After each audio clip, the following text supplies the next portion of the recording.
Hello beautifuls, this is Aromie here and welcome back to Tailor Tales. If you guys hear like a little sound like that, it's actually my heater. It's cutting the heater's weird. It's really old where it cuts on, heats up the room, and when it gets too hot it cuts back off. So it's gonna cut on and off here and there in the episodes. I'm very sorry, but it's really cold and the heater is keeping me warm. But anyway, we can now continue to Neil's chapter 4. I actually played a little bit off camera and got some monies because his chapters are really expensive and I have no idea why they are really expensive. I don't know why. What's making him so expensive? But then again, he's a rich boy, so you know. Not knowing many places to sit down and relax, I return to the cafe. Some days I need to have a break from all my hard work, so I decide today is a nice day, nice enough day to venture outside again and enjoy a nice cup of coffee. When I enter the cafe, I feel a prickle in my neck like someone's watching me. Casually, I scan the area as I stand in line at the counter, looking over at the people seated at the booths. There's actually quite a few nurses having coffee here, probably taking a break. That's when I notice a familiar person sticking out. Well, it's hard not to spot him, considering he was looking right at me.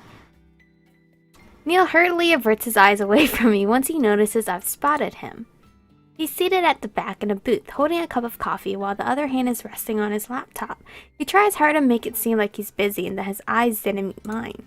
He's acting as weird as he did when I last saw him exiting my store. Ma'am, may I take your order? I suddenly snap back from my thoughts and look at the store clerk. Right, I wanted to order a cup of coffee. I quickly recite my order and wait in line. I'm rocking back and forth on my feet and my eyes wander over to a certain purple-haired man. Neil's eyes lock with mine again and I feel a lump form in my throat. His eyes move away at lightning speed and he hunches over his own laptop, as if he is using it as a shield to hide behind. What is up with him? Why is he acting so weird around me? I realize I ruined his shirt in our first meeting, but I didn't think he'd still be upset about it. Maybe I should offer to compensate him again for his shirt. We never really did figure out what to do about it since he stormed off. Not that he really needs any compensation or anything. The Forrester family is quite wealthy. The store clerk calls out my attention to hand over my cup of coffee. I press my lips to blow a bit of steam from the cup. Then I hold it securely in my hands, not wanting a repeat of last time's mistake. Honestly, that wasn't even my fault. That person that bumped into me, that was his fault. I look around for a seat, and that's when my eyes once more lock with Neil's. And yet again, he swiftly looks someplace else. Okay, now it's really starting to bother me. Determined, I make my way over to the farthest booth. Oh, he was hiding! How adorable! Oh, you're so adorable! With each step I take, I can see Neil crouching more and more behind his laptop until I finally reach the table and I can see his arm covering his head with his face pressed against his keyboard. It's as if he's thinking that by hiding like this, I won't actually see him. It all looks rather comical with a dash of stupid. He's trying his best not to acknowledge me. I cough to make my presence known. With a disgruntled sigh, Neil removes his arms and sits up in a defeated manner. What do you want? He asked. Why don't you take a picture? I was wondering if you needed something from me.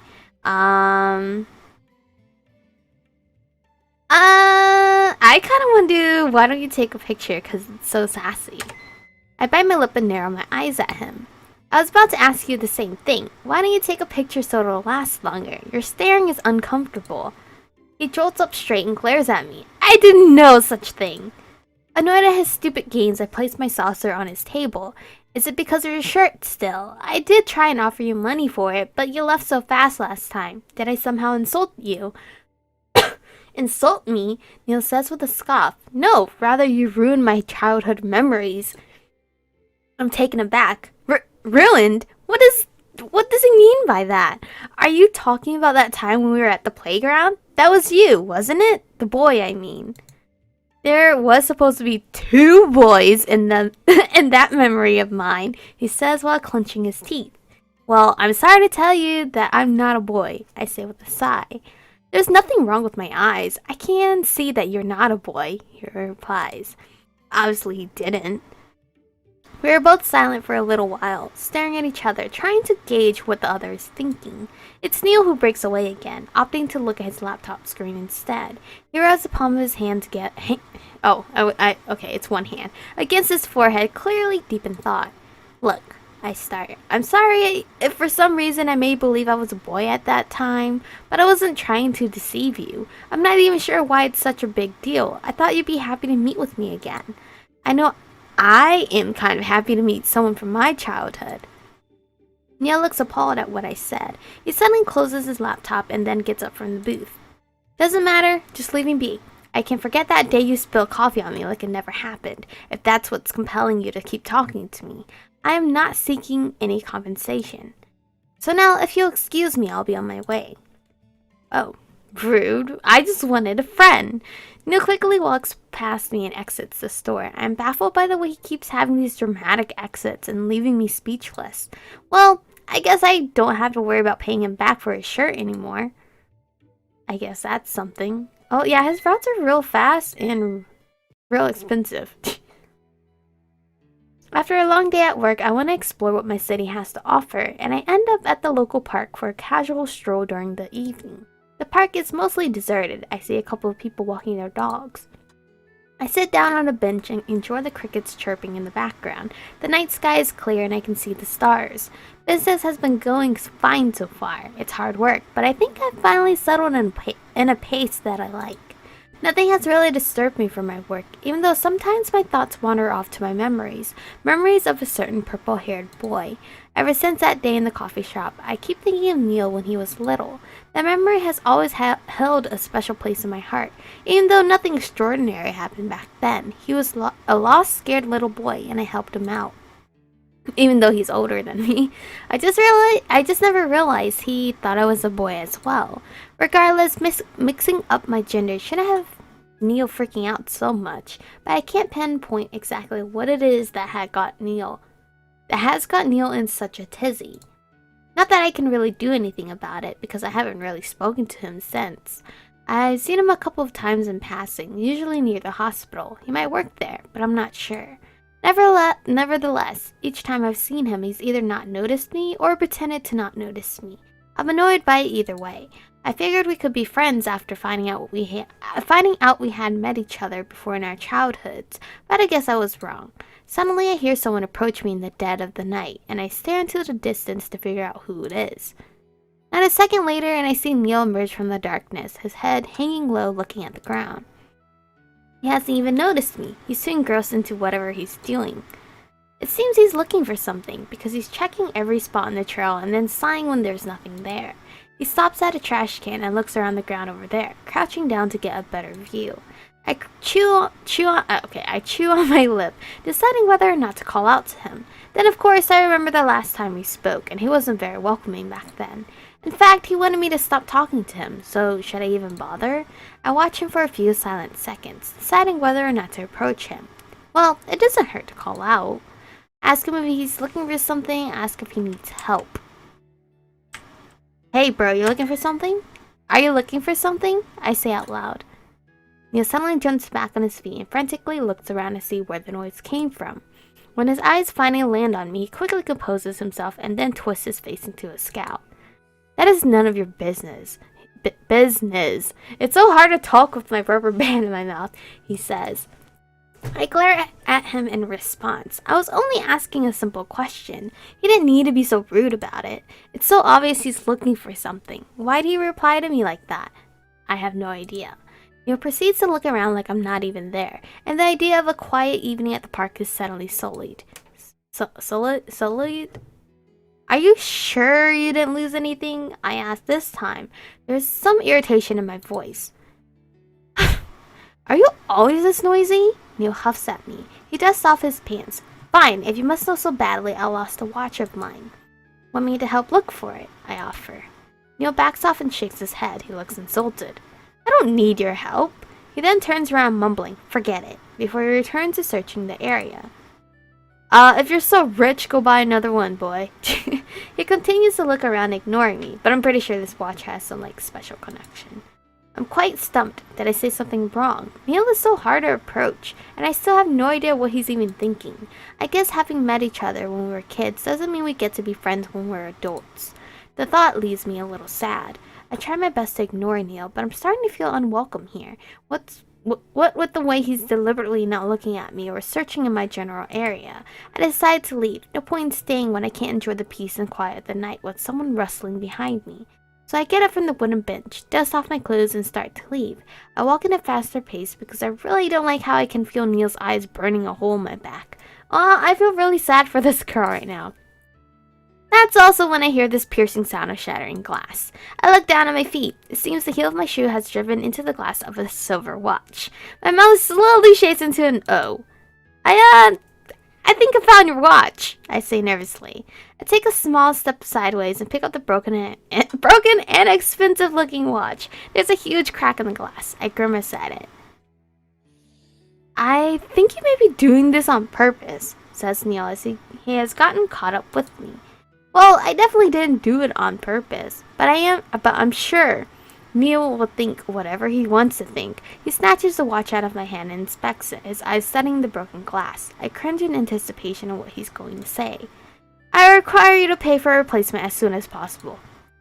I want to protest, but no, I have no leg to stand on. I sheepishly nod my head. How much was it? Around 6,000 pounds, right? That's pounds? What?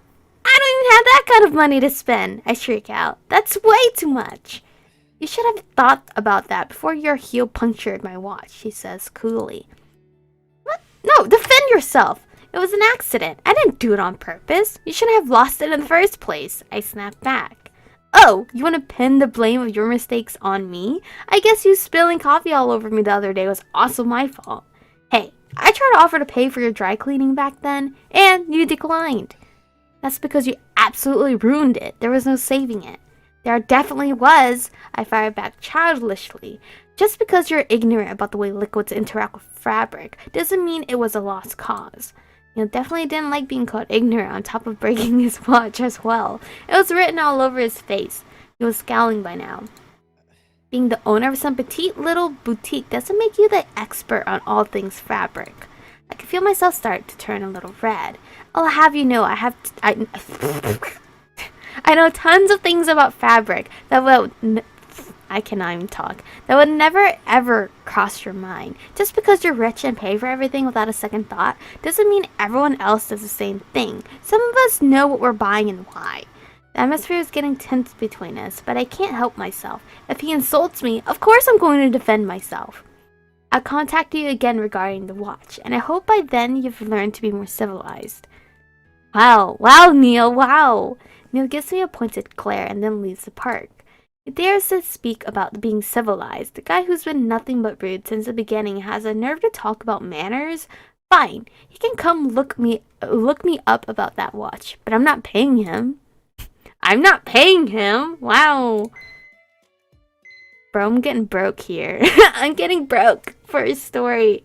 It's been a few days since my last encounter with Neil at the park, and I've all but put the memories of it behind me, secretly hoping he'll just forget about it. I've been quite busy with my store. There's been a new shipment of fabric, and I'm excited at all the color and textures I have available at my fingertips. I lay them all out on the counter, wondering what I should create with them. The bell rings, and I look up at the door. I stop dead in my tracks when I see it's Neil again. Oh no, he's come for his watch, hasn't he? Just when I've put him out of my mind, he's here to remind me again of what transpired. Neil looks around the store a little bit before his gaze settles on me. Good day, Michiko. I hope you're in a better mood since the last time we've met. Oh, hello, Mr. Bipolar Neil. That depends on whether or not I'm going to like what you say. I say chilly. Neil clicks his tongue at me, then leans his elbows onto the counter, clasping his hands together and resting his chin on top of them. He looks over at me, studying me with his eyes. I suddenly feel a little defenseless. Let's talk about my watch. Let's not, Neil. I swallow knowing this was coming. Luckily, I am not daft enough to forget to insure such an expensive item, especially one with sentimental value, so I've contacted my insurance company and will get the full amount reimbursed. I look at him blankly. Okay? That's it? He got the money back? Well, that's definitely a load off my back. This doesn't mean you're absolved of any responsibility, Neil says in a much more serious tone. He casts his eyes down to the counter, and his fingers hover over my new fabric. He seems a bit intrigued. You did still break a personal item of mine. And pray tell, what would you like me to do about that? You've already had the money refunded. There's nothing much else I can do. Unless you want to say you somehow managed to cut your finger on the broken piece of glass and want to be reimbursed for that too. Neil frowns at me, then shakes his head a little, clicking his tongue dismissively at me again. I'm not sure if a tiny piece of glass could ever pose a threat to me, but I'm glad you're concerned about my well-being. That's a step above yesterday's attitude. You didn't have to be so mean about it, I tell him. You want me to praise you for destroying my watch, he says dully. Should I have complimented you instead, that you somehow magically knew the exact spot to drive that 3-inch heel of yours through the center of the glass? Because consider it done, you did a fine job at wrecking my watch. I cringe. He does a fine job at making me feel small and insignificant, like everything I do is wrong. His words cut like a sword. I feel like I can't compete and talk back. What do you want? I finally ask him. Neil straightens his back. Last time you mentioned that you'd make me a dress shirt, correct? I don't answer that. It seems an opportunity presented itself. And while I do have my own tailor who has delivered some of the best work in the country, perhaps I can make use of your... He looks down through the fabric on the counter. Skills. I can feel his words sting with venom. He's mocking me, looking down on me. And what exactly do you want? I ask, ready to decline his offer. A well-tailored blazer, Neil says as he puffs out his chest to make a point. If it's adequate and to my taste, I can forgive your previous actions. I want to decline so badly. I do not much care for Neil's pompous? I don't know. Pompous attitude and the way he's subtly mocking my tailoring skills. However, I also realize I've destroyed an expensive watch of his, and a mere sorry won't do. Plus, it seems he won't leave me alone, so I sigh and hang my head down. Alright, I say. Splendid! The sooner you're finished, the sooner you can return to... He points at a mannequin standing next to the counter. This. Neil shakes his head a little. What's this doing over here anyway? You would create a much bigger impression if... Suddenly, Neil grabs hold of the mannequin and moves it away from the counter. Hey! I yell out. Don't just move things around in my store! Neil drops it at a place near the entrance, where the sunlight hits it. See? The way the light falls from the windows of the door would make this the perfect spot to highlight your latest fashion. No one asked you to start touching and moving my mannequins around. Put it back!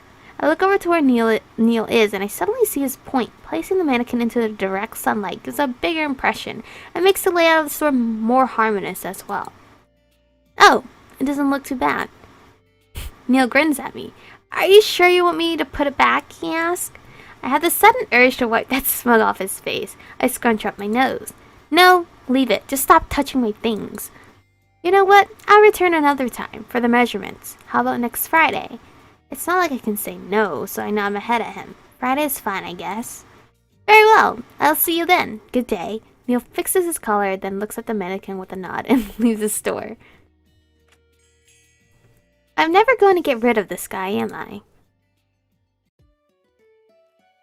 There's more? There's more to his story? There's more chapters of Neil? Hello? What? I don't have money for the next one. Today, Sarah decided to come over to take some pictures with me. I used her skills as a photographer to get the best shots of my clothing line, then used them to advertise my boutique by spreading flyers. It's been working pretty well, and me and Sarah are just now wrapping up another photo shoot took place in my back room. We had a model pose for the pictures, but I put on a few outfits myself as well. It was fun. I'm in love with Xenon 20D, she says. I guess it's like supposed to be canon, but it's Xenon or Kynon, I don't know. As she's looking through the viewfinder of her recently purchased camera.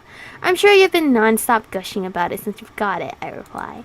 I know, but you don't understand how great it is. The picture quality is amazing, and it's the most compact and lightweight camera yet in the series. I simply smile at Sarah. She goes off on all the technical details about her camera. I can't talk today. I don't really understand much about it, but I'm grateful Sarah helps me stage photos to show off my clothes. Without her, I don't know if I'd get any customers visiting the store at all. You know, looking at your pictures, you could simply be a model instead. You've got the height for it and a pretty face. Smile sheepishly at Sarah for the compliment. I prefer making the clothes instead of wearing it. I'm only doing this for the publicity. I know. I'm not complaining though. At least you're a friendly face. Most of my customers are vain models who think they're the hottest thing on earth. Divas in the making. They'll even try to get me to work for them for free. For exposure, they say. Sarah shakes her head in disagreement, then goes back to looking through her camera lens. There's a creep staring at us. I blink at her. Excuse me? Sarah fixes the zoom on her lens, still looking through the viewfinder. Yeah, purple-haired dude right outside looking at you. Isn't that the same guy from the cafe? She snaps a picture. I whip my head around and look over the near windows, but don't see anyone. Huh? There isn't anyone there. Are you sure you saw someone? Sarah walks up to me and shows the LCD screen of her camera, and it has the last picture she took displayed on it. See? The picture quality is so great that I can see with 100% certainty that it is Neil who's standing in front of my store, shooting his eyes from the sun to get a better look. His face looks oddly weird. I'm confused. Why is he peeking through my window? It's not Friday yet. Is that the same guy from the cafe? Has he been harassing you? Asked Sarah. Want me to beat him up for you? Oh, Sarah's such a best friend. Oh, no need, I pause. I think. Sarah watches me carefully. A bumpkin like you won't even recognize a dangerous situation even if it hit you in the face. We're city folk here. It's different. How different? Sarah shrugs her shoulders at me. Dangerous. We get creeps here, just prowling around looking for some pretty girl they can get their hands on. I frown at her and feel an odd chill run down my back. I'm sure that's not going to happen. Neil doesn't seem to be like that, I think. I only feel the sting of his words sometimes. Sarah puts her finger up in my face, like a warning sign. See? That naivety is going to get you into trouble someday. Just be careful, okay? If someone's bothering you, let me know. I smile at her and give her a light slap on her arm. You just want to be a hero for the pretty girl. Sarah grins at me. You know it! She tucks her camera inside of her bag. Anyways, I'll send you the pictures once I edit them. I'm sure they turned out quite awesomely. She sighs longingly. The Xenon 20D, my true love. Get a room, I joke. Sarah winks at me, then says goodbye. Once she's gone, I wonder about what she said about creeps and whatnot. Is it really that dangerous in this city? I haven't really felt uncomfortable or scared at all so far. Neil isn't dangerous, although I do question why he was outside my store just now, as he has no reason to be there, not until Friday anyways. Maybe he's a stalker or something. I decide to head outside my store and have a look around, but I see no one. It's quite puzzling why Neil was here just a moment ago. I head back inside. I've got better things to do. Time passes by as I continue tending to my store, and eventually I place the closed sign at the entrance and turn off the lights. Today was an okay day for business. I hope the pictures that Sarah took will help me out and boost my sales. I'll just need to spread the flyers around myself once I've got them printed.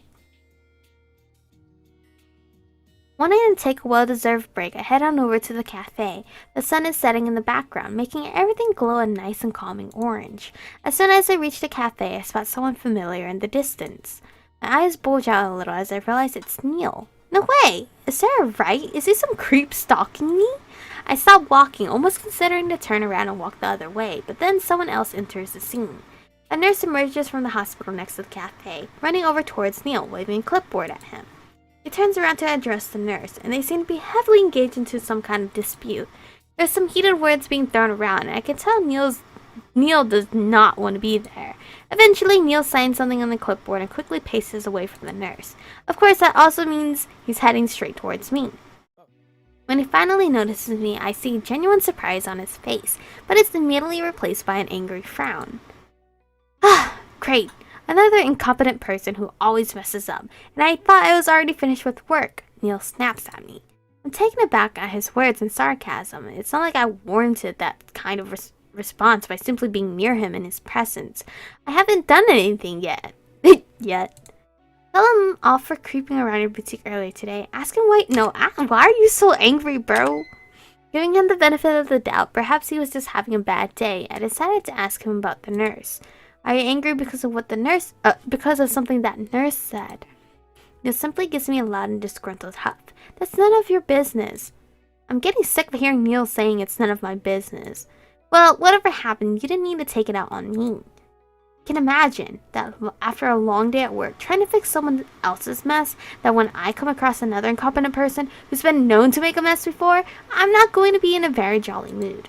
He's acting like I'm some kind of stampeding bull in a china store, just a walking disaster waiting to happen. He just happened to witness 2 accidents caused by me. That doesn't mean I'm like this all the time. As I say that kind of questionably. We all make mistakes, I say shyly. Your mistake cost me $6,000, he grunts. You said you got reimbursed for that, I fire back.